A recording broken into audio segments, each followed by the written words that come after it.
Aquella madrugada del 14 de abril, ya casi llegando al 15 de abril, ha sido el momento histórico o uno de los momentos históricos más importantes para la humanidad. Se hundía el barco más emblemático de toda la historia, el Titanic.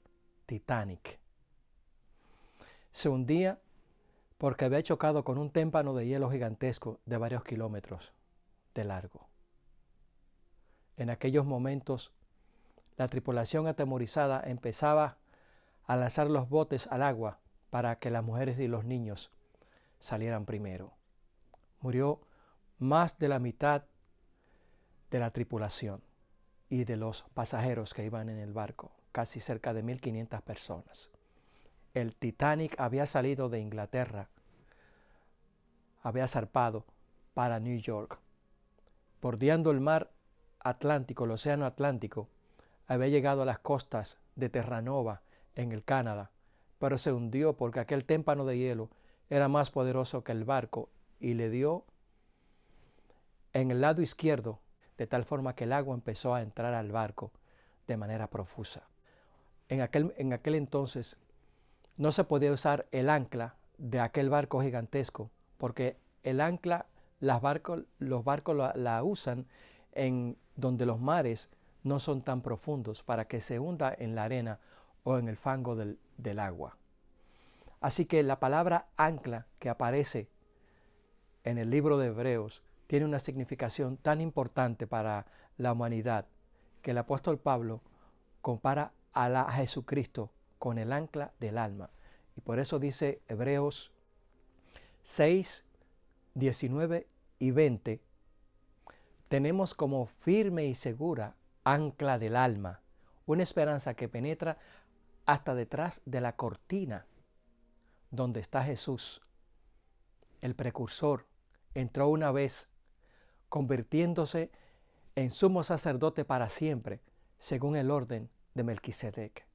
El libro de Hebreos presenta a nuestro Señor Jesucristo como superior a todas las cosas, superior al ministerio o al sacerdocio de los levitas, superior a Moisés, superior a la ley, porque Él fue quien dio la ley.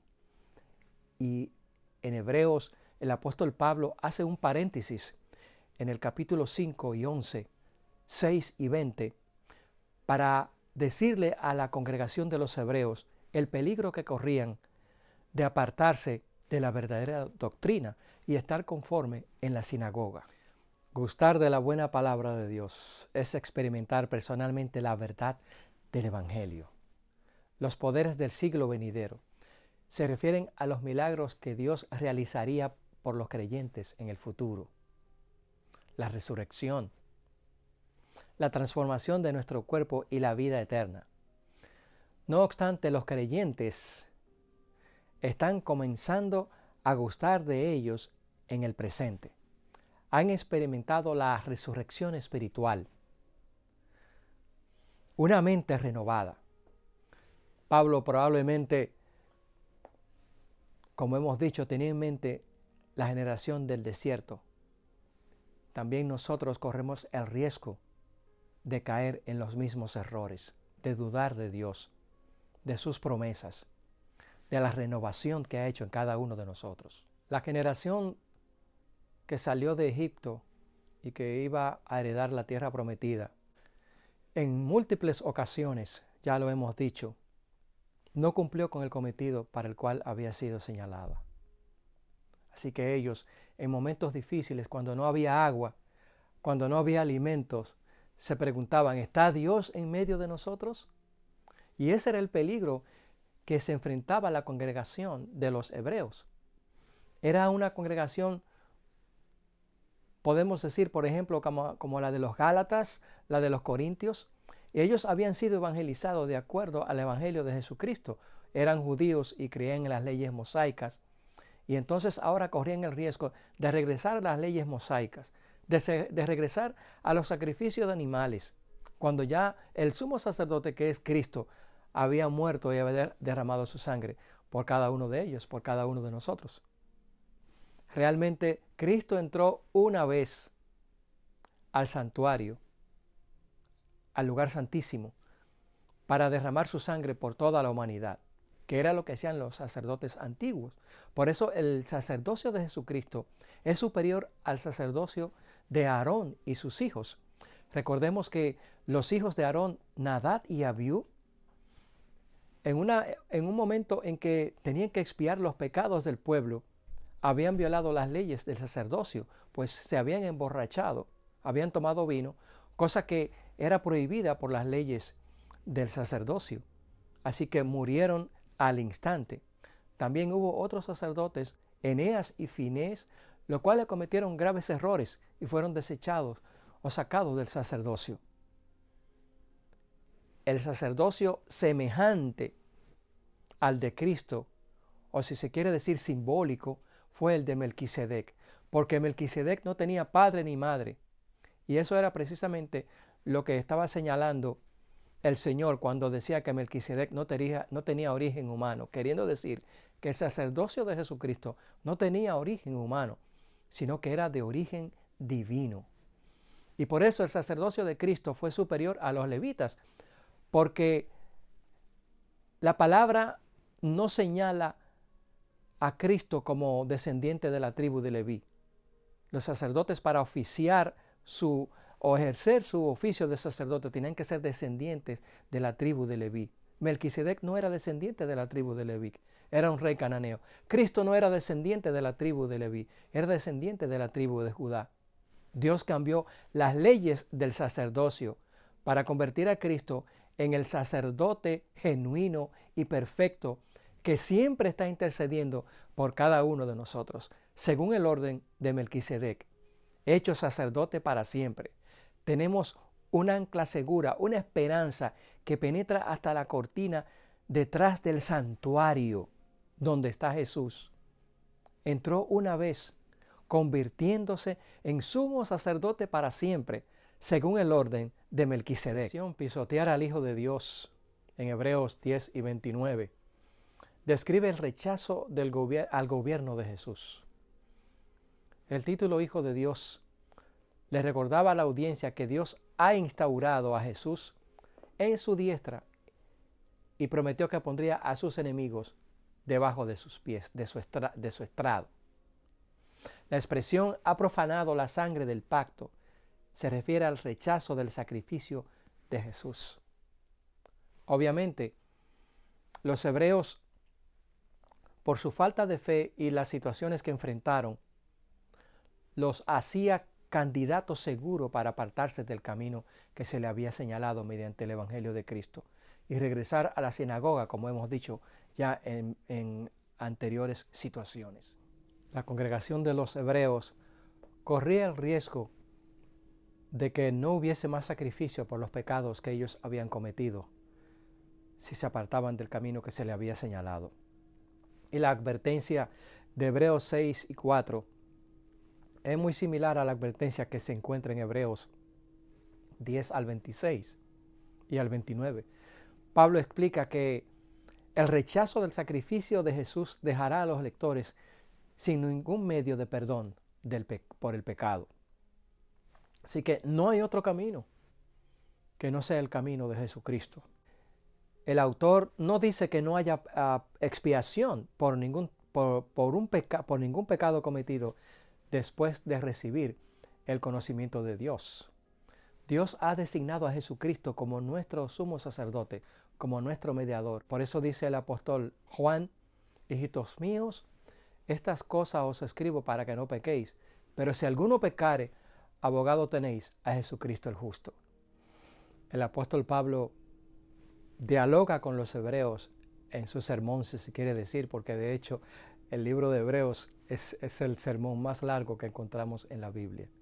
Además de eso, recordemos que hay muchos historiadores que creen que Pablo no fue el autor de este libro, pero hay demasiada semejanza con los otros libros y pruebas abrumadoras de que fue el apóstol Pablo el autor de este libro maravilloso, donde nos representa a Jesucristo como el mediador entre Dios y los hombres. Así que Pablo le dice a los hebreos que ellos corren el riesgo de crucificar nuevamente a Jesucristo al apartarse de la verdadera doctrina.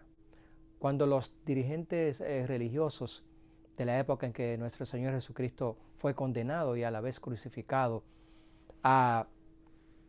lo hicieron porque Jesucristo era una verdadera amenaza para ellos. Y dijeron, este hombre va a echar a perder a la nación. Así que es mejor que muera un hombre por la nación y no que toda la nación se pierda.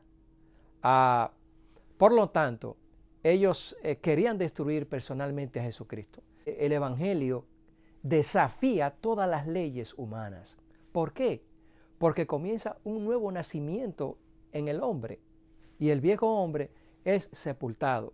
Y los hebreos corrían el riesgo de permitir que el viejo hombre resucitara de nuevo y los llevara a cometer los mismos errores que cometían antes de haber sido iluminados por la palabra de Dios y de haber sido favorecidos con el poder del Espíritu Santo.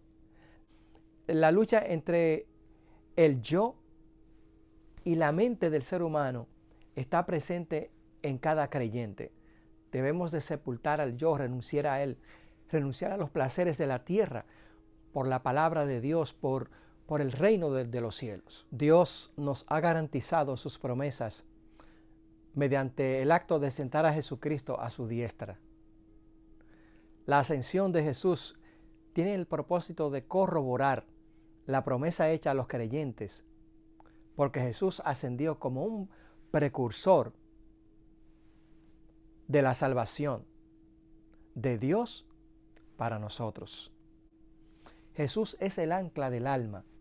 Jesucristo es la misma imagen de Dios.